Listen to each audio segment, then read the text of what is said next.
We're live, people. The 96th Academy Awards has just ended, and it has been a long-standing tradition that Dustin the Duster Mason and I always keep track of our awards predictions and compare and rank them. But this is the first time we're getting to do it on the Talkin TV podcast live immediately after the show. Dustin, we've already got the reviewers waiting, which means this is already about to be one of our hopefully most viewed videos yet. You excited to talk about the 96th Academy Awards?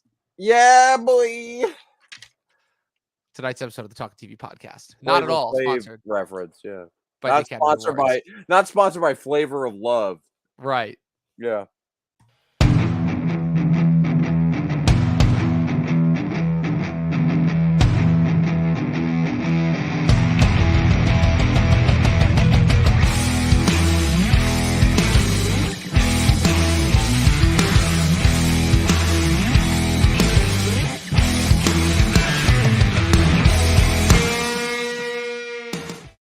All right, people, welcome back. It is another episode of the Talkin TV podcast, but a very special one as we are reacting live to the 96th Academy Awards, which is just wrapped. It's whopping 3.5-hour run, despite pushing the show an hour earlier. It aired at 7 p.m.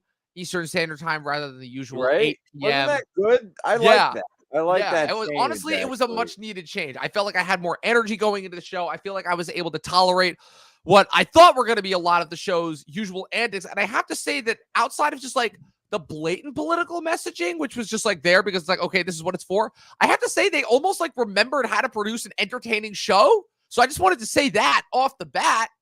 Yeah. Like the Oscars was actually entertaining for the first time in how long has it been? You've been watching the ceremony longer than I have. Well, you can always find like a level of entertainment out of them, but like as far as like the hosting goes, if you want to jump right into that, like I don't think it was like Jimmy Kimmel is just not the ideal host for me personally. But he's safe.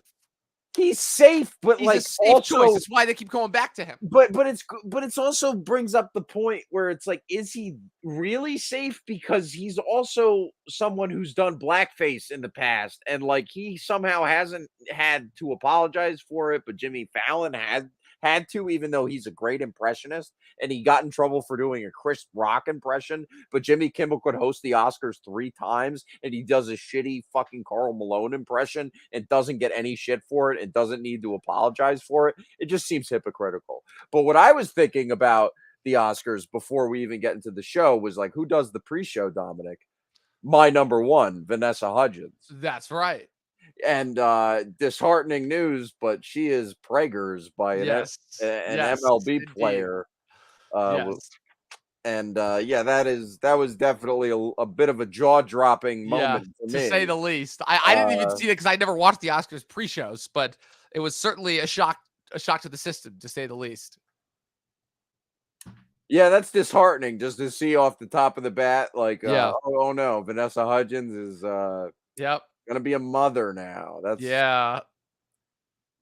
like I ever had a chance. Anyway, let's get into the ceremonies. Like I said, Jimmy Kimmel is just not a good host, dude.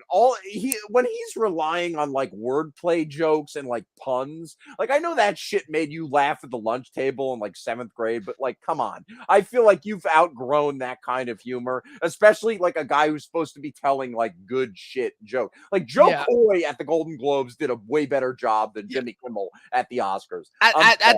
At the best, I can say that Kimmel's jokes like get a mild chuckle out of me whenever it's like a clear dad joke about like how the movies are too long and the ceremony is too long and shit. Not it's even like, but no, when he's doing like wordplay jokes, like when he's doing like a pun on the like title of the joke of the movie, like that's where I'm just like, those don't even get a chuckle out of me. I'm turning to my aunt, and I'm like, how many writers were on? And then she was like, oh, you didn't see on CBS Sunday Morning? He had like 72 writers. And I was like, they wrote this shit? Yeah, right. He needed 72 writers to write fucking pun jokes that I thought you wrote for a second.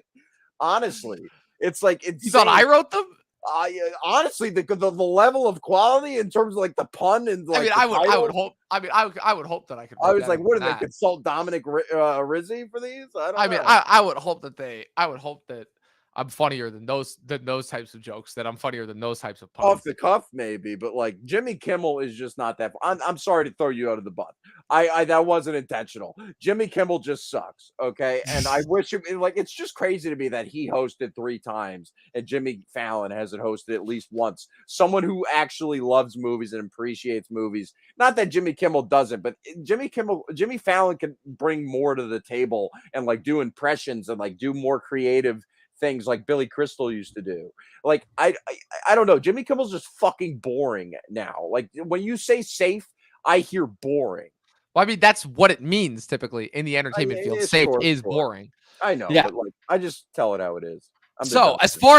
as far as overall winners, this was unfortunately kind of a little bit of a lower year. I ended up basically my Yeah, rule for right. tonight was that if Oppenheimer was up for an award that wasn't sound or screenplay, then I got it essentially. And I think Yeah, the same could be said for pretty much everybody who had it. It won Best Actor for Cillian Murphy, Best Supporting Actor for Killian. Robert Downey Jr., Best Hmm. Cinematography, Best Directing. Nolan finally got his long-awaited That Best was a great speech. Directing Oscar. Yeah, yeah. Fantastic speech. Best Film Editing, Best Original Score for Ludwig Göransson, The and of course, second. coveted Best Picture. Yeah, Ludwig Göransson, 2-time Academy Award winner now, which is crazy. Yeah, Like, and he was. I heard on the announcing that it was his third nomination, right? And what was his third nomination for? was he nominated for Tenet? I thought I didn't think he was, but like the announcer, I unless I misheard the announcer, that female announcer that comes on every time someone's walking up to the stage, or like this is his third nomination, his second win. That's what I Yeah, I thought don't I heard. know. But I have to check. I thought he was nominated for 10. If not, obviously he has the win for Black Panther before this. But yeah, yeah, yeah. yeah, Dustin, let's just Weird have the win. discussion now. Oppenheimer, right? This is obviously a lot of people have said this is Your Nolan's favorite Schindler's movie of List the moment, year. essentially. It's my favorite movie of the year. Yes. Yeah, it is Uh, his Schindler's List, especially since like Spielberg gave him the right. There present. was a very deliberate reason having Spielberg come out Yeah, to present that. yeah. And I was just it's weird because I was just rewatching a couple hours before the awards, like other Oscar speeches, and like Spielberg amongst Lucas and Coppola, they presented Scorsese his directing award as well. So I just thought that was kind of cool Yeah. bringing It's like Spielberg back. welcoming him into the pantheon of great filmmakers, is what And it is. his speech was so beautiful too. Even my aunt acknowledged how nice it was too, because like he's just like he acknowledged in his speech Christopher Nolan that like, oh, it's so nice for you guys to like think that like I can be in the same breath as you guys essentially. And that's like, Yeah. yeah, hell yeah, that's what us film nerds, us especially our age group that went to school, that were teenagers when he was starting to really like rev his shit up as a filmmaker. Like we're happy, like even if this isn't my favorite film of his or one of my very favorite films of his, it's definitely gratifying to see him win his first. And like you were saying to me, who else won their first Oscar this year? Wes Anderson. Wes Anderson. He's Yep. definitely one of my favorite Yeah, directors I feel going like that's a thing that like us film nerds, but also yeah, everybody involved with the show all collectively realize at the same time, like because they yeah, realized it at like Jimmy Kimmel came out to announce it after the commercial I break, know, right? and it was like I was like, Yeah. wait, what? I'm Yeah, and like he made Wes some Anderson. he made some hacky joke about him, like, crocheting something, and it was just Yeah, like, "Okay, cool." No, he pulled a Woody Allen, is what that is. It's just but at this point, you could say it's like an amalgam of a couple directors, but Wes Anderson has been snubbed or, like, not acknowledged or, like, just not awarded so many times that I guess he was just busy, this yeah, night because, like, he pulled a Woody Allen, even though Woody Allen was at chose to go to a concert recital. I was telling my aunt this. He went to do his concert recital instead of going to the 1978 Oscars, where he won Best Director, Best Screenplay, and Best Picture over Star Wars. That's kind of baller. And yeah. I don't think he's ever accepted any of his Oscars. I could be wrong. I know the last time he won was for Midnight in Paris, and he wasn't present for those either, if I'm not mistaken. So yeah, it was kind of disheartening to see to not see Wes Anderson there, but it was also gratifying and just so great to finally see him get recognized, even if it was for the short categories, even though he's made much better feature length projects, obviously. But it's Yes, just so agreed. nice. Agreed. It was nice to see not one but two directors, incredible directors, recognized for their work. But honestly, I will say that probably my biggest surprise of the night, if we're just taking overall how the night went, was how much I enjoyed the "I'm Just Ken" performance, which That almost, brought the house down. Yeah. yeah, it brought the house out. I was shocked. I was actually shocked. I'm like, wow, That's what I wanted to talk to you they about. pulled out all the stops for it, indeed. Yeah.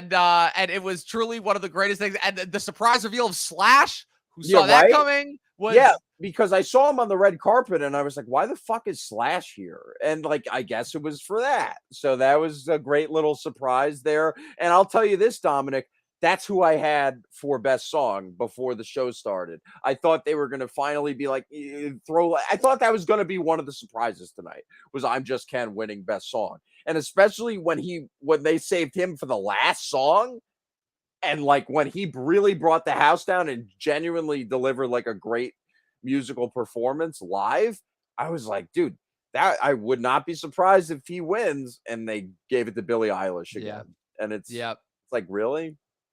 yeah. Like, Not that's to not mention the this. song everyone was talking about when they saw that movie, whether you like it or not. Like, that's Yeah, the song everyone was talking, and it was the more popular song, like I was messaging you about during the show. It's like, why did yes, that not win? Why was that not the yeah. favorite? Why did Billie Eilish get her second Oscar? I don't, and Yeah, Finney. it's Yeah. really disappointing, especially because again, I'm just Ken, just from a pure entertainment standpoint, obviously is going to be the more enjoyable of the two. You know, literally one of my friends at school Yeah, who you've met did that as like his first song of the year when we started back in that's right. for our second year back in September. And So it's the more yeah, that memorable set piece of the movie too. And like, I guess exactly. And if you want to it's not take the like more which one of the two is meaningful song, but like, yeah. right, right, it's the Billie Eilish song to me. Again, it's the win for the message of the movie, which It's clearly the obviously has message, been but in an otherwise kind of satirical and goofy movie with like an out of nowhere serious song that wins the best original song, even though the song everyone's talking about and the song that everyone was singing after they came out of the theater, if they're gay, is "I'm Just Ken." It's Okay, like when like, it's like when everything was awesome was snubbed back. What was snubbed for its win back in 2014 after clearly being the most entertaining and enjoyable song of the I songs that were know, but nominated. it's even more painful here because they nominated it and and he performed it live and they fucking like it tore the house down. Like everyone Yeah, was like on their feet for that, rightfully so. it almost made me sympathetic towards the movie, which I I wa famously said I I was was not a like, this is fan the of. best. Honestly, I was saying this to my aunt. Like the original song portion of the Oscars is usually my least favorite part of the show, excluding like one or if it's a good year, two songs. But like usual, this is like a year where it's one good song, and it was "I'm Just Ken," you know. Yeah, So, and that was definitely, and they saved the best for last, and they didn't award it. So I don't yeah. understand. Did they save it last because it was Ryan Gosling? Probably. I don't know. Probably, but also because like they knew that it was going to be the best one. Because I mean, even when they kicked off the night with the Billie Eilish song, and I'm like, yeah, this is Gosling is going to kick ass on Yeah, this one. yeah, that's a good point. Like they sandwich them. Like they start with Barbie and they end with Barbie. That's another point. Yeah. So, a quick thing that I just wanted to touch on briefly before we move on: animation category, probably for me early on, a big I surprise got that tonight. wrong as well. Boy and the Heron winning over Spider-Verse. I will admit I did not see that one coming, but I Me guess neither. the love for Miyazaki, the big push for Studio Ghibli in recent years in terms of getting more so into the mainstream, the fact that The Boy and the Heron was his first film that he made in about 10 years, the fact of how meaningful and how poignant it was. Like, arguably, I think this may have been the biggest wide release of Miyazaki's career. So just as Perhaps. far as getting around to more Yeah, people, the fact that Spider-Verse absolutely. already had been rewarded, it turns Question. out the cliffhanger nature of Spider-Verse may have hurt it more than I thought originally. This might be a stupid question, but I just have to ask for clarity, and you won't judge me for it. But is this his second or third win? Second win. He's only Yeah, won once for Spirited yeah, Away. that's what I thought. Okay, Yep. And the reason for that, and I've talked about this in the past, is the fact that yeah, a bulk of Miyazaki's career work was done prior to the animated feature Oscar existing because it wasn't introduced until '01 with 2001. with Yeah, Shrek being the first one and to Jimmy win. Neutron was And nominated. Jimmy Neutron being one of the first nominees. That's Exactly. so Yeah. cool. That's such a good movie too. Shout out Jimmy Neutron. Next Yeah. category. Or the animated feature. All right. Well, I'm gonna cover a couple categories in this one. Best actress, the biggest surprise. You know, like the Ooh, poor we're thing's going to there sweet. already. Well, the poor thing's sweep. I just want to talk about because in a strange way, poor things kind of ended up sweeping all the A categories that little bit. Barbie. well, all the rest of the categories that we knew Barbie wasn't going to win, like original song, Like that we thought it had a chance for, production costume design, production design, to a certain extent, hair and makeup, possibly, but that one was more than likely going to go to Poor Things or Maestro, if not Yeah, I that. had But basically, Maestro. I got that wrong. but basically, the whole point that I'm trying to make is that one was what I was starting to worry about the rest of my categories, because every single one of those, like, Poor Things just came in, boom, boom, one after another. And I was like, well, and after a certain point, I turned to my friend who I was watching it with, and I was like, well, looks like Barbie's only getting original song tonight. Oh, I can't wait to see everybody complain about that later tonight. But obviously, the biggest surprise is at the end when, like I said, a 2-horse race for the longest time, Best Actress throughout the majority of the awards season. Emma Stone for Poor Things and Lily Gladstone for Killers of the Flower Moon. I thought that one had it wrapped up, and it went completely in the opposite direction, to the point where it even surprised Emma Stone, because even she was like, whoa, like, she didn't know how to react. She looked genuinely surprised, and that was the best speech of the night too. It was up there. It was her. Yeah, it definitely probably was the best speech of the night. Yeah. It was that was actually, like, genuinely touching and moving in the best way possible. And yeah, like I said, that Poor Things, a movie that we saw together, and she was exceptional in it. Even though my personal pick was Sandra Hüller, but seeing Emma Stone win another Oscar isn't gonna make me mad. You know what I mean? Like, she's usually great. I wasn't even mad when she won for La La Land. You know what I mean? Like, she's always been like, what? Maybe call me biased because of the Superbad connection, but she's always just been just completely charming and just a complete class act, and just totally affable, and just has just so much range, and just is wonderful in everything she's what's it called? She's never given a bad performance in my mind. And the fact that she has, you never saw Aloha, but like, but what are you talking about? We watched it together. Yeah, well, she's not good in that movie, but she's like, not bad though. She's not like the worst in that movie. No, she's not bad in that movie. It's not as bad as John Krasinski blinking iMessages with Bradley Cooper. No, Rachel McAdams was worse than Emma Stone in that. Who was also another great actress. But the win for Emma Stone tonight was nice. Really awesome. That was me and my aunt both went like face to face, like, oh, like, that was cool. That was cool. That was really cool.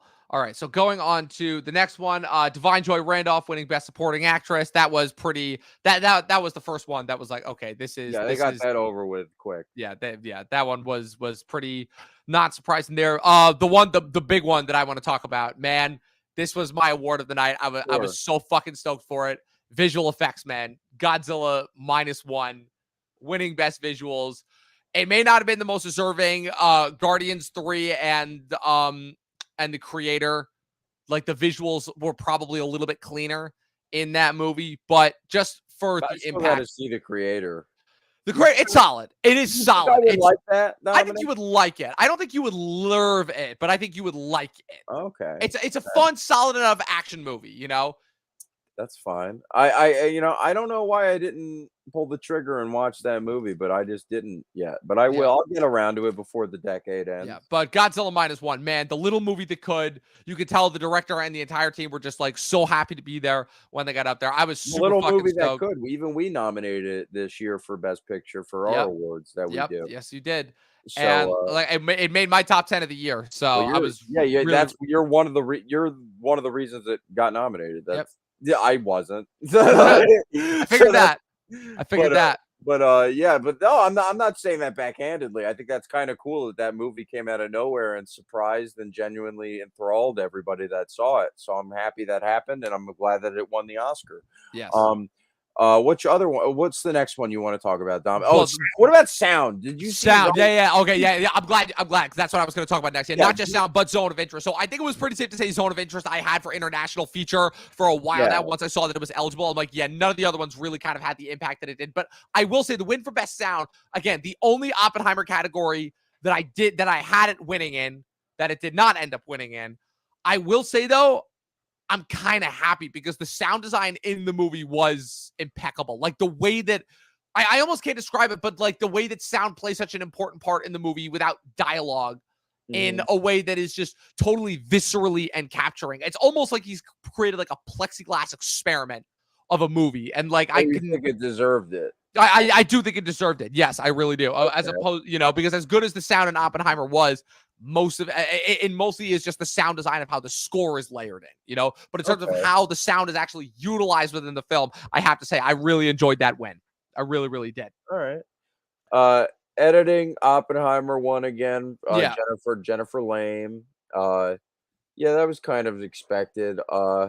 There's not a lot of shockers this year, Right, Dom. exactly. The, Everything the, the, all the right. the surprise, again, is not necessarily of the winners, because I feel like when it comes to winners, right, I feel like if you're in our circles, after a certain point what's going to win. There'll be a few surprises here and there, Yeah, but for the most part, the winners always become predictable. Like I said, the interest for us really comes from how was the show going to be. And after, yeah.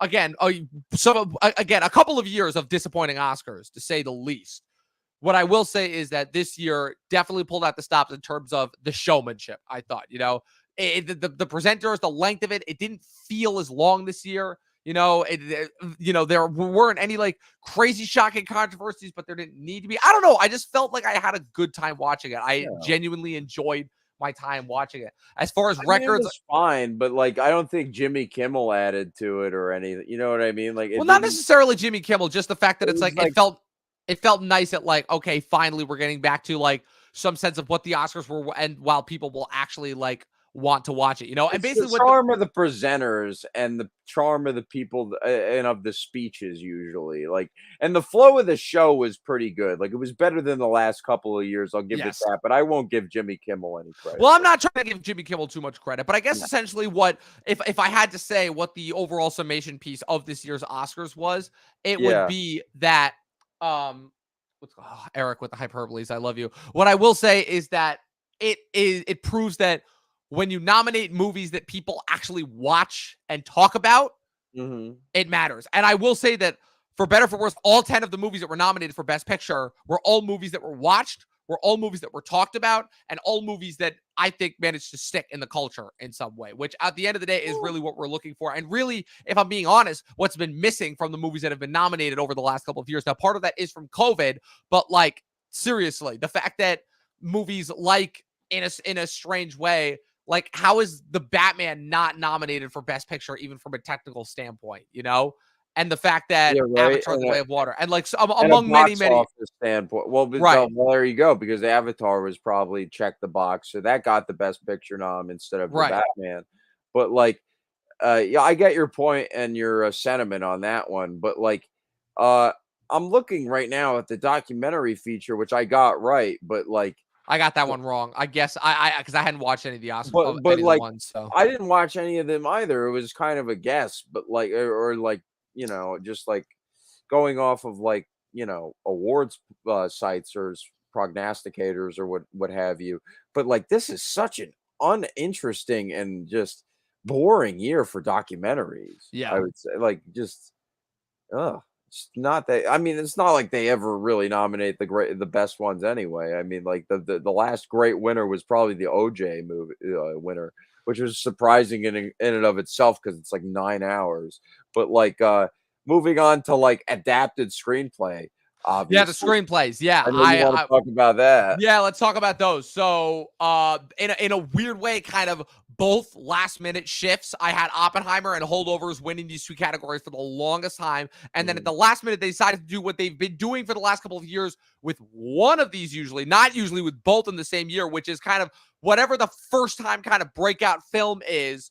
They reward, And in this case, you really had three of those. You had both Anatomy of a Fall and Past Lives in original, and you had American Fiction for adapted. And both of those ended up winning over kind of some of the bigger, splashier titles as well, over Holdovers and Maestro and May December for original, and over Barbie, Oppenheimer, Poor Things, and The Zone of Interest, Yeah, all of which were nominated. So Anatomy of a Fall winning, that being, I believe, its only win for the night, yeah. was pretty freaking cool. I'm glad that got recognized, especially since that one kind of ended up being It's a little bit of cool. an underrated power player. No, it's cool that that won at the end. Like, it is like my second favorite movie in this whole Oscar race, I would say. Uh, the Holdovers being my favorite, and TMNT was brutally snubbed this year. But like, moving on, the Holdovers was, I really just like stuck on to that pick, Dominic, because I thought like older members of the Academy, like, there was enough people be like, "This is just a classic, perfect old school screenplay," and they were going to award it, and I feel like that's the screenplay as opposed to Anatomy of a Fall that's going to be taught in colleges or screenplay classes. Like, that's, like, just like a pitch perfect screenplay that deserves a win, but I guess with the Alexander Payne attachment, whether he wrote it or not, hurt the movie at the end of the day, and they gave it to Anatomy of a Fall. You know what I mean? Yeah.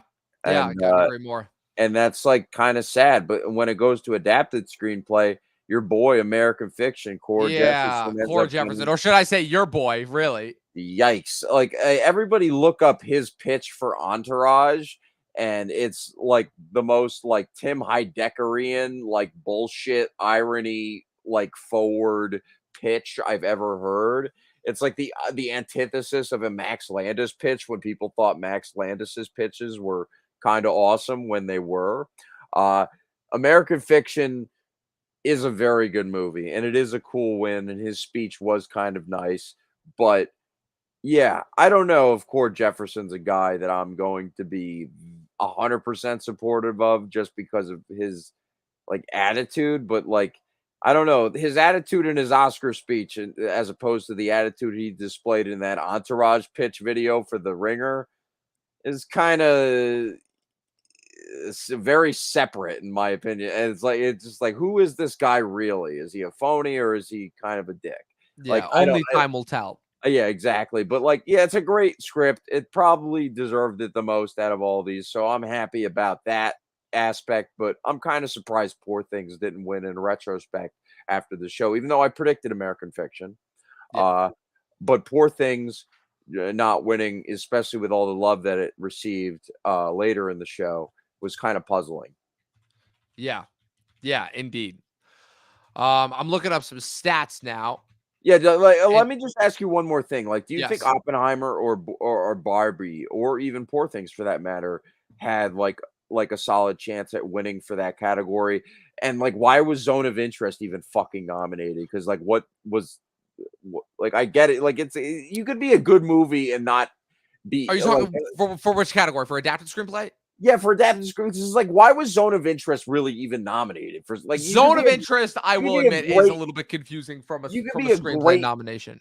like you could be a great movie, but you could be simplistic. You don't that doesn't necessarily mean you need to nominate the screenplay. I'm not going to Well, say like this year was the strongest year for adapted screenplay, but like really? What was honestly adapted screenplay was pretty strong this year. There were like 5 other nominees behind the 5 that got nominated. But what I will say about Zone of Interest is that the meticulousness kind of would cause one to maybe overlook the power of the script, which is very good, I will say. Sure, but like I like it's not like typically what you think of as like a great script like filled with like luscious dialogue that you like hang every like second on. Like it's just like it's not like one of those scripts is my No, it's point. not one of those scripts, but that doesn't mean that it does not have a good script. No, that's yeah, but that doesn't mean it deserves a nomination. Is my point. Like that doesn't mean just because it doesn't get a nomination doesn't make it like not good. I'm just saying it doesn't deserve to be like top five material. But I don't. I still have to see the movie, but I still don't think that that would even make my five. But neither did Barbie. Right. And like I I'll didn't say nominate that. Zone of Interest for Yeah, screenplay. That wasn't yeah. one of the things that I recognized it for. Yeah, no, I'm not saying you did, but like Barbie either, like was not a Yeah. movie where after I saw it, even though I enjoyed it, I was like, oh yeah, nominate that for screenplay. You know what I mean? Like, Yeah. no, don't do that. Like, but American Fiction, it was a weak enough year to like not to award Core Jefferson a newcomer, in a Jordan Peelian kind of way, I Yeah. would say. Yes, definitely. I would agree with that very much so. So I wanted to run off some stats. Oppenheimer currently is the second highest grossing Best Picture winner since 2003 before Okay, inflation, 957.7 million compared all to right. Return of the King's 1.15 billion dollars. However, at only 7 Best Picture wins, I don't believe that it cracked the top 5 Best Picture winners. In terms of picture winners that have won the most amount of awards, I believe Return of the King, Titanic, Ben-Hur still hold those, are a couple. There's a couple other as Yeah. well that I'm What not about remembering off Forrest the top of Gump? my head. Does Forrest Gump rank high up there? Forrest Gump actually, I think, only has the 4 wins. I'm pretty sure picture, director, actor, and screenplay. I What want to say. about Cuckoo's Nest. I don't know. I'm just shooting from the hip here. Cuckoo's Nest is so Cuckoo's Nest, and then so obviously you have the three that have the big five winners, right? Which one? Picture, director, actor, actress, and screenplay, and that's still only three movies: Cuckoo's Nest, Silence of the Lambs, and It Happened One Night from 1934. Everything Everywhere All at Once came the closest to that, but it missed on actor and got supporting actor instead last year. Okay, no. How much did Everything Everywhere win? Everything Everywhere won six or seven. So I think right now Everything Everywhere and Oppenheimer tie because Everything Everywhere was picture, director, actress, supporting actor, supporting actress, screenplay, editing. So yeah, 7. That's crazy. Yeah. Oppenheimer and Everything Everywhere All at Once. Also, my two favorite movies of the last 2 years winning Best Picture. So you could say that I'm almost getting really, really good at this. And I'm calling right now that our Best Picture winner a year from now is going to be Dune 2. I'm just saying it right now. You really think Dune 2 is going to carry that long? Yes. Yes, I do. Without a shadow of a doubt. Even if the PTA comes out on time? Even if the PTA comes out on time. Yes. Wow. Yeah, that's a week of a year it's been. And honestly, after Licorice Pizza, my faith in PTA has been shaken, to say the least. Well, it's just one. No, my faith has not been shaken, and I think I disliked Licorice Pizza more than you did, even though I liked that movie. It's grown on me a little bit after a while, but like I still don't think it's great. But like I don't think he's avoid of making another great movie again. Like he's gonna make that movie with Leo is gonna be fire. I mean, come on, it will be for sure. Like, it will be good. My hope is that it, since it looks like it, I'm hoping that it's Inherent Vice but more focused. You really think? Sure, that could very well be the case, but you honestly think like a year out, Dominic, that Dune 2 is winning Best Picture? Yes, I do.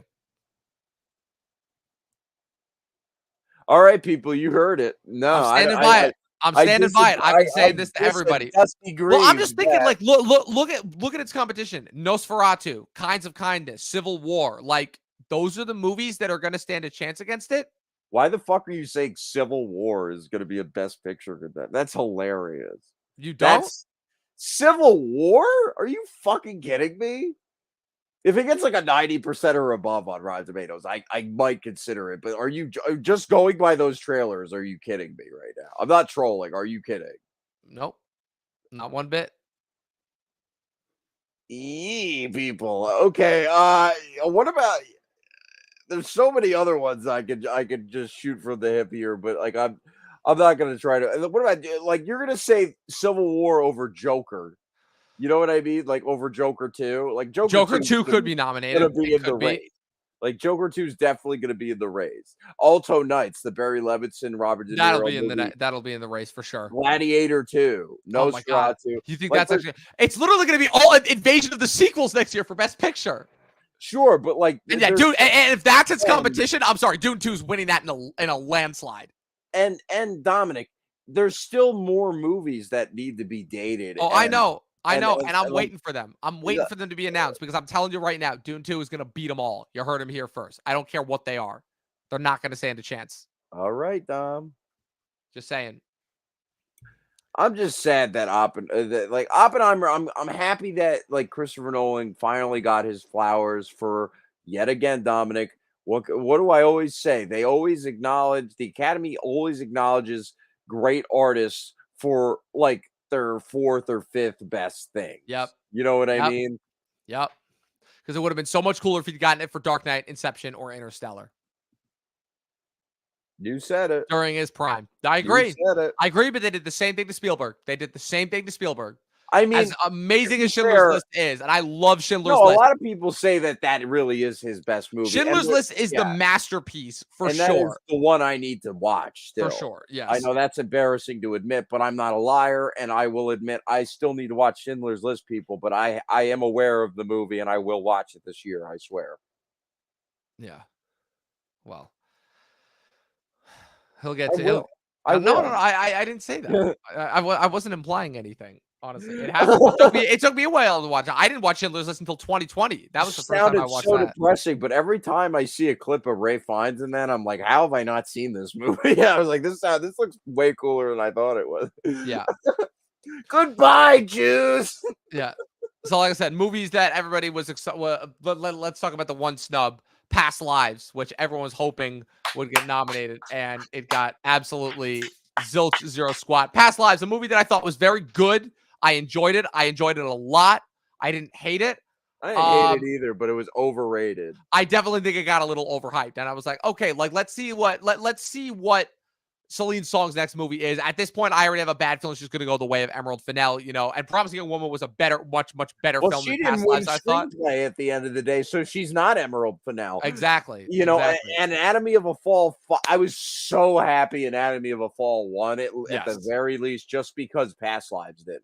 Because Past Lives is just, to me, one of those pointless, like overdrawn, overly melodramatic and it's just didn't work for me, and it was just so full of itself and so like just tear jerky in a very forceful way, and like just pointless at the end of the day. And like I don't know if I think Celine's Song has as much potential as everyone claims she does, just going off that one movie. And there was a couple okay, the performances were fine in it. That wasn't my problem. It was just the entirety of that movie was just bland. There's a scene where Greta Lee just says the word Asian 11 times. I counted, people. She says it 11 times to John Magaro.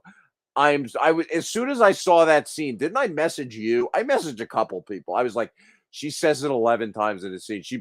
This movie better not win a best original screenplay. Your best original screenplay winner, people. And I'm so happy that didn't happen.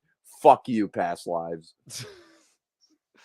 Letting his true thoughts be known. He never holds back, to say the least. So with that being said, as far as ranking best picture winners, I want to rank the 10 best picture winners, and then I want to move ahead and check out what we've got to look forward to this year as far as both movie and TV goes. So this is a new feature I think that we haven't done yet, but since we pretty much ranked things. So as far as my rankings go, I'd have Barbie at 10. easily the lowest one that I would have. Barbie at 10. Okay. I would have probably, so because I rearranged a lot. I'd probably have Maestro at 9.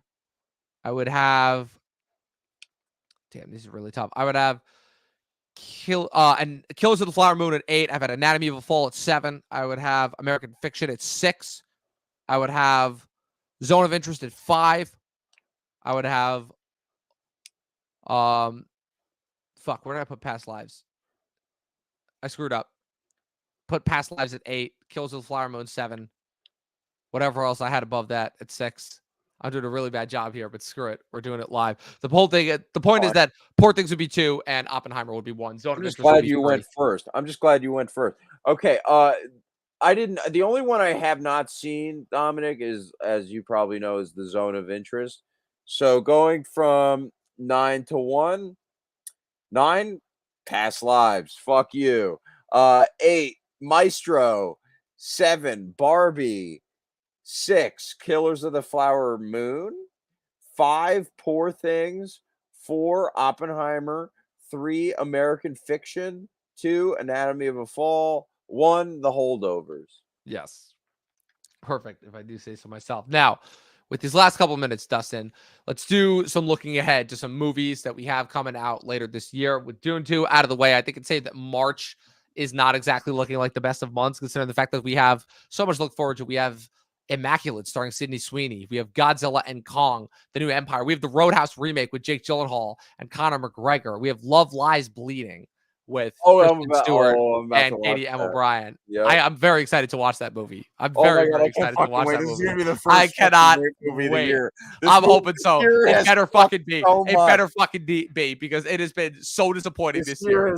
Dude, I just saw Imaginary, the Jeff Wadlow experience. How bad was it? How bad was it? It's even worse than Mean Girls. It's the worst movie. How is that possible? It's the worst movie. How is that possible? Because it's directed by Jeff Wadlow. That's why. How does it keep topping myself is my question. Dude, it's not even worse than Truth or Dare, but it's still dog shit. He's the king of dog shit.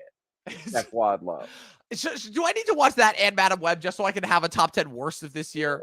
Because I don't even like feel like I'm gonna get any joy watching these movies. Dude, you've just been skipping a lot of these movies. I've noticed. Like I just have no time, and there's no point. Either. You didn't watch Lift either. No, I did not. Gray, I did not. That was because I just heard it. I'm just like, I'm hearing that these movies are shit, and I'm like, what's the point of watching them? There's been like literally all of the mainstream releases this year. So the two best movies I've seen this year have been the Sundance movies I've seen, A Real Pain and A Real DD. Pain in DD. Yeah, I'm waiting for DD has a wide release date right now. I'm waiting for A Real Pain to get a release date. You think they're gonna do an awards push? Or you think they're gonna screw it over like they did when you finished No, Saving the World? no, DD is like July or August. DD has a release date. I'm saying for A Real Pain. Do you think Oh, they're gonna give that an awards run? Or no? I think they should that should come out like September, October if they wanted to, because Okay. that should definitely be in the screenplay conversation. Okay. Absolutely, and Kieran Culkin should be in the conversation right now for actor, Got it. but that's talking very early, like I Yeah. said. So real quick, so Civil War, you're not looking forward to that? I mean, I am. I'm gonna watch it, obviously. I mean, it doesn't help that Men was kind of like you know, I don't know. I love I Alex didn't Garland. I'll watch I didn't anything that he hate it. does. I mean, I'll watch. I mean, I'm not saying I dislike Alex Garland, Dominic, but I'm just saying Men was a disappointment, and I don't know. I don't. These trailers, Sans Jesse Plemons haven't done anything for me. And that one shot at the end when it's going over like the Capitol building or whatever, like you see it like the drone shot in DC, like that looks cool. And every scene we see of Jesse Plemons, everything else looks really stilted and awkward and weird. Like like that line where Wagner Mora, fucking Pablo Escobar, is like, there's a civil war, right? Like it's like, Yeah. what is this fucking goofy shit? Like, you think that's gonna be the best picture race? I'm sorry. Like, I just thought that was hilarious. It'd be nice. It'd be nice, especially because like they just don't reward Garland the way that they should. And Garland, I think, is a really underrated filmmaker when it comes to that. And I'm He really is looking forward to underrated. what the thing that This I'm looking does a forward little to is when great. Garland has like a canon. You're like Denny Villeneuve is almost there. Like when he has like a canon of like 10 films. That's what I'm really looking forward to because it's always cool to like see filmmakers when they hit that stride. Paul Thomas Anderson is hitting that this year. I'm interested to see where he comes to. Baumbach has had his for a little while. Because once you get into like the 10-15 range, Oh there's yeah. you like What if the ascended Bob levels. Back movie just? I'm not saying this is a Well, definite. they said that there was more information coming soon since they announced the cast. So, But no, that's gonna be a regular, like, typical, like, Baumbach low key movie. But what if that just became a Best Picture contender out of nowhere? I Like, that would be mean, so awesome. it's not completely out of the realm of possibility. That You would be know? so cool. It would be that. Well, it already looks like it's the type of year that Adam Sandler could slip into the Best Actor race Yeah, long finally, past time. Would be long past time, to and say he the could be least. their one Netflix like addition to the Best Actor race, like this year with Bradley Cooper and the other one Yeah. that got in, Coleman Domingo. Yes, exactly. So as far as other movies to look forward to in 2024, like I said, if Paul Thomas Anderson's rumored adaptation of Thomas Pynchon's Vineland comes out this year, starring Leonardo I think DiCaprio, it Sean Penn, and will. Regina Hall, It will. Nosferatu, The Fall Guy, Kinds of Kindness, Maxine, which has a release date July 5th, Oh, Hitman, yeah. Oh, Dominic, that's the one. That you said it. Hitman. No, Kinds of Kindness. Hitman for Best Picture. Kinds of Kindness is going to win Best Picture. You think I so? think. I think if I had to like just gun to my head, who's going to win Best Picture next year? Otherwise, you're going to fucking die right now. Give me an answer right now. Otherwise, I won't kill you. It's going to be Kinds of Kindness because Yorgos Lanthimos now. I feel like he's finally like he came so close to winning this year. I feel like for director and picture, honestly, and Tony McNamara came mighty damn close for screenplay. But like, if that movie is ambitious and as visually entrancing as Poor Things was, if not more so, and the performances are more daring, which I think they might be because they are all playing like multiple characters in them, that could be an early and vital Best Picture contender. Interesting. Well, we will have to keep track of it once the promotional material comes out. I'm interested to see what this one is about, considering that Yorgos, like I said, has pretty much made his stamp as far as being a very interesting and That's the different. Jesse Plemons movie that's going to be the Best Picture contender, not Civil War. Not Civil War. All right. Well, we shall see. We shall see who turns out to be right. It will probably be you, but still. Another big one that I wanted to talk about, considering the fact that we know nothing about this movie, but given that it is a legendary filmmaker making his return and making this film entirely independently, Megalopolis, despite having rumored to have had. Oh yeah, dude, good pull. It's a movie that I've been looking forward to for quite a while. Again, Absolutely. a massive cast, boasting the likes of Adam Driver, Nathalie Emmanuel, Lawrence Fishburne, Shia LaBeouf, Giancarlo Aubrey Esposito, Plaza. Talia Shire, Aubrey Plaza, John Voight, Forrest Whitaker, Jason Schwartzman, Dustin Hoffman, DB Sweeney. James Remar, Chloe Finneman, Catherine Hunter. The list goes on and on. Grace I mean, Vanderwall. you said a lot of them. What are the odds that this movie ends up being like, the big comeback? If Coppola, I mean, Coppola has won his awards, though. I mean, it would be a nice surprise for him to be into the mix, but I don't know if he's going to be like a vital contender, like that's going to be like a favorite to win.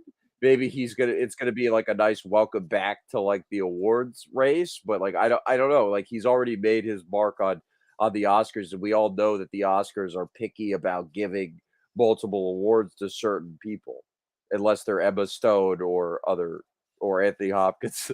yeah, yeah, agreed. Yeah, so just some other movies that I'm looking forward to for the rest of the year. M. Night Shyamalan's Trap and his daughter, Oh, yeah. Ishana Night Shyamalan's The Watcher is both a look, which is pretty interesting. Deadpool and Wolverine, Lynn Ramsey's Polaris, Andrew Arnold's Bird. From A24, we have I Saw the TV Glow and Sing Sing. Steve McQueen's Dominic. Blitz. You know what I wanted to talk about? I know it's not a movie that's probably going to come out this year. It's probably going to be next year, But and it's by my most anticipated movie of my lifetime, literally, because I'm probably going to kill myself after it. It's the Quentin Tarantino movie, The Movie The Critic. Movie Critic, which does not come out until next year. I know, but what was the big like rumor today, Dominic? That Shane Gillis was going to star in it. Oh my God. Could you imagine? That would like explode my mind if that actually happened. Could you actually imagine if that happened? It's coming from like a very questionable source that's very 40-60 with the reporting, but the fact that this is like even like getting any attention at all is like shocking to me. Yeah. And I'm just like, his rise is like catastrophic, but sort of earned, because if you've seen this guy's sketches and acting and yeah, I'm not gonna say he has like a wide variety of acting. He hasn't been in any movies, actually. It's mostly been television and sketches, comedic sketches on YouTube primarily. But the motherfucker has it. He's like a cross between Danny McBride. He's like the new Danny McBride in terms of his delivery, like his bluntness. And he's just a natural comedic performer. Like he doesn't feel amateurish at all. So the fact that Quentin Tarantino is perhaps aware of him, and we all know, well, a lot of us know in the film sphere that he is like a common patron of the Comedy Store. Like he is very aware of a lot of the comedians that are around. That the fact that he might want to go in that kind of direction for this movie is just like, it's like he's reading my mind. It's like it would be amazing if he got Paul Walter Hauser like it was originally reported and rumored months ago, Dominic. But the fact that it might switch over to Shane Gillis, I'm happy with either one, honestly. Either way, that movie is going to be incredible. Yeah, that movie is already my number one most anticipated of 2025. It's already the number one movie of that year. Easily. Already. Yep. Like that's how amazing of a film. It's not even a bias we have, really. No, like it's that's just how an objective fact at this point. That's how consistent he is, and how inconsistent most filmmakers are. That he isn't. And just so you and the public knows that leading up to when the Movie Critic comes out, we will be running, as I call, the Quentin Tarantino retrospective, courtesy of the Talkin TV podcast, where we'll be doing full watch-alongs and commentaries of each of his movies, as well as a full-length podcast afterwards, breaking down and discussing each element of every film. Dustin, I assume that you will be on for a decent amount of those episodes. Oh, for sure, if you want me. Of course. And like I said, as we wrap up and begin to get out of here, like I said, it's been another fun-filled night watching the Academy Awards. It's glad to see that show's starting to make just a little bit of an impact again, even if it's not the same as it used to, and even if movies don't mean the same as they did culturally. I also thought the announcements that they made about the strikes and honoring all the Teamster union people and everyone that helped out there at the beginning, I thought that was really good. Just as far as some housekeeping goes, like I said, some upcoming episodes that we'll be doing Love Lies Bleeding and the return of Invincible next weekend. Weekend after that, we'll be doing Three Body Problem and Roadhouse, and then we'll be wrapping March with Godzilla and Kong, the New Empire. Also, some things to look forward to. In the summer, we'll be running House of Cards and The Boys recap episodes, full-length recap episodes on YouTube. Yes, those will be. You're doing House of Cards with Kevin Spacey? Yes, House of Cards is Kevin Spacey. House of the Dragon from Game of Thrones. Oh, I thought you said House of Cards. Whatever. Play that back, people. I thought you said Yeah, you'll House have to of play Cards. that back. I could have sworn I said House of the Dragon. If not, it was a simple Freudian Okay. slip. Oh, I was like, whoa, you're doing You're doing fucking House of Cards. That's Listen, awesome. I would do a rewatch of the show. House of Cards. That's a great fucking show. But no, but like I said, look forward to. I have announced it earlier on the show. But for people who are fans of Talkin' Thrones, when that aired 2 years ago, Luke of Luke Reviews and I will be co-hosting Talkin' Lost, in which we will be breaking down each and every episode of Lost for its 20-year anniversary this year. Let me know when you're doing Talk and Go On with Matthew Perry. How many seasons did that one last? One, but there's 23. Well, I mean, there's a lot to talk about. Well, we're looking for shows that actually had like a lasting cultural imprint. So, just saying, for a one. You see how rude your host is, people. Just not acknowledging how great Go On, starring Matthew Perry. Well, consider the fact that this is the first time I've ever heard of the show Go On. I've mentioned it to you. Never. This is the first time I've heard it. It's the first time that you acknowledged it because first time I've heard it. Literally first time I've heard it.